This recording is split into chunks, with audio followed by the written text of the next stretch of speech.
समय की बात है। एक घने जंगल के किनारे एक छोटा सा गांव था जो बहुत ही सुंदर था। वहाँ 3 बच्चे रहते थे। एक दिन उन्होंने हवा में उड़ते हुए एक रहस्यमय परचम को देखा।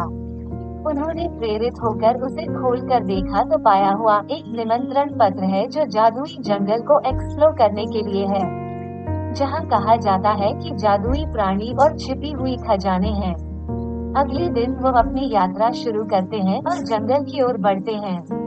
जब वो जंगल में प्रवेश करते हैं तो उन्हें एक पोर्टल दिखाई देता है और वे उसको क्रॉस करते हैं। पोर्टल के अंदर आने के बाद वे जानवर को आपस में बात करते हुए देखते हैं। कुछ आध्यात्मिक हस्तियां और जादुई पेड़ पौधे से भी मिलते हैं। हर समय नए नए रहस्य को उजागर होते हैं। जब वो जंगल की गहराई में बढ़ते हैं तो उन्हें एक क्लू मिलता है जो उन्हें एक प्राचीन वृक्ष के पास ले आते हैं। वहाँ वो जादुई जंगल के रक्षक से मिलते हैं, एक बुद्धिमान बूढ़ा जो उन्हें उनके यात्रा की असली उद्देश्य बताता है और उन्हें दोस्ती और सहानुभूति का ज्ञान प्राप्त करना होता है। सामूहिक परीक्षाओं और चुनौतियों का सामना करते हैं।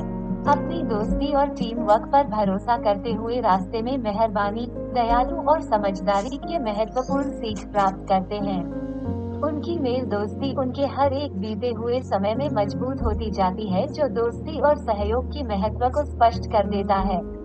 जब वे अपनी यात्रा के अंत में पहुंचते हैं तो वो अंतिम खजाना को प्राप्त करते हैं, जो एक जादुई आईना होता है जो न केवल उनके शारीरिक रूप को भी व्यक्त करता है बल्कि उनके अंतर्मन को भी। इस प्रकाश के माध्यम से वो समझ जाते हैं कि सच्ची धनबद्धता उनके मित्रों की प्रेम और सहयोग में है।